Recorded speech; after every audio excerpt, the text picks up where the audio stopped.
What is wrong with you? Stop it!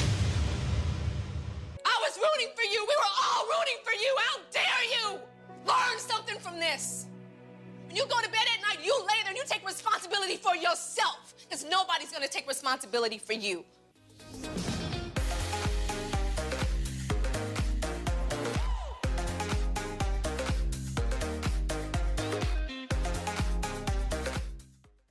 The thoughts that a lot of you had while the promotions of Brahmastra were in full swing have come true. Everyone who was stoked and pumped for the release of Brahmastra, the world building that was taking place, and the sheer visuals that were being attempted by Hindi cinema were halted by Shamshera coming into the picture.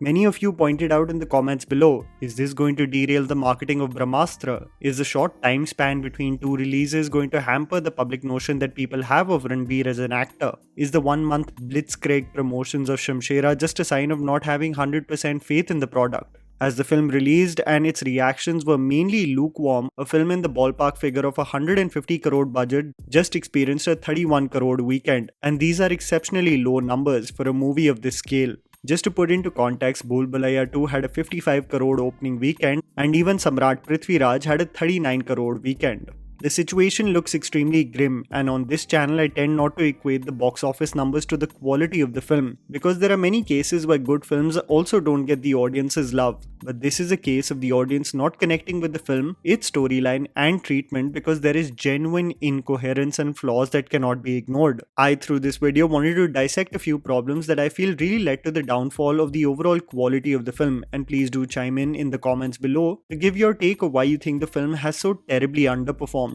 This video is of course going to have spoilers, so you have been warned. People really wanted me to trash the film, which I found to be average, and I thought that the coverage of this film, terming it as unbearable and the worst thing to come out this year, was being blown out of proportion. That side of the business is another topic in itself that I will speak to you on some other day. So let's really get into the spoiler-filled problems. Music is a double-edged sword. I actually think that the music of this film individually works beautifully, but other than the title track that has been integrated extremely well in the screenplay, both in the case of the introduction of Shamshera and when Bali realizes his destiny, they actually act like major halts to the progression of the screenplay. Kale Naina is nothing but an item song to introduce Vani's character. Ji Huzur is nothing but an upbeat peppy dance number to introduce Bali's character.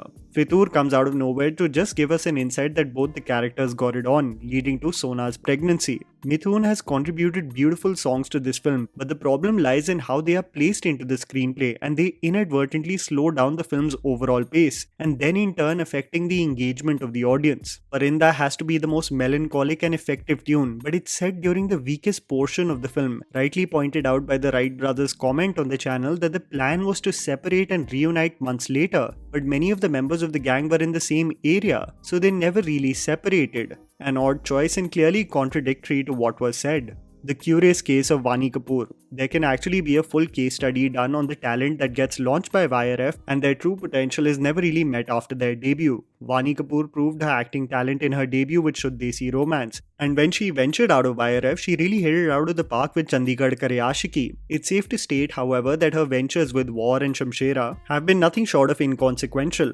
Katrina Kaif got a lot of crap for her role in Thugs of Hindustan, but how different really is Vani's role in this film from that? She acts as a decoy, performing in houses of royal families only to be eventually looted. Exactly what Katrina was doing in Thugs of Hindustan, distracting the British imperialists while the real stuff happens behind the scenes. It's about time Vani really spreads her wings outside of this ecosystem, because that's how the people really want to see her, in meaty, challenging roles that have major stakes in the plot. Lethargy with Sanjay Dutt as the antagonist. There is absolute merit to the argument that the saturation of certain actors really does lead to a sense of lethargy and exhaustion among the audience. I think Akshay Kumar suffered the same this year, and when you have a Sanjay Dutt doing a fairly commendable job as the villain, especially in a product that is not effective in its screenplay, it becomes tougher for the audience to be invested and celebrate a similar shade of a character, just this time in a poorly designed product. I still thoroughly enjoyed what Sanjay Dutt brought to the table as Shuddh Singh and his menacing laugh and sadistic behavior, but did the audience reach a point of asking, how much is too much Sanjay Dutt? Probably. Screenplay and lack of emotional depth between the father and son. I think the biggest takeaway that everyone had from Ranbir Kapoor's character was that the man was the most intriguing as Shamshera. It was such a breath of fresh air to not see him as the lovable boy next door and actually be showcased as a seasoned warrior who is always looking out for the best interest of his people. The sad reality of the same is that this compelling portion of the film gets over in the first 30 minutes and is never revisited. Also, take a hypothetical situation where the screenplay actually only focused on Bali. If you look at the imaginary situation, trailers would also present only Bali. The big reveal of Shamshera would only happen in theatres, which a lot of you communicated that they should have left the reveal to be experienced on the big screen. This linear screenplay and all the weight of the film falling on the character of Bali actually disconnected many viewers, making them miss why they got invested in the storyline in the first place, and that was the character of Shamshera. The film could have been far more compelling in a non-linear screenplay if it kept on revisiting the bravery of Shamshera and what he meant to the Khamerans. Badly executed Agnipath. I know film analysis should be devoid of comparison, but if you technically look at it, Shamshera is just an incoherent and poorly executed Agnipath. You have a son who sees the atrocities committed against his father, at least in this case is reminded of them, only to avenge him in the same way, making the antagonist experience the same kind of death. The only difference being the thread that connects Vijay and his father is consistent throughout the screenplay of the film, communicated extremely well through the brewing anger and resentment of Hrithik Roshan. To execute the same template but with a loose thread of a mother telling the story of the legend of his father in this case is just paper thin. You integrate elements like crows to signify new beginnings and want the audience to get deeper than the surface level, but that is not prevalent throughout your screenplay. One is game for larger than life cinema if woven well to create a world that emotionally invests the audience. Karan Malhotra tries to create a parallel between Bali and Shamshera, but it is not strong enough to resonate with the masses. It makes me also think that throughout the marketing campaign of Shamshera, Ranbir Kapoor talked about him finally taking the plunge of becoming a larger than life hero.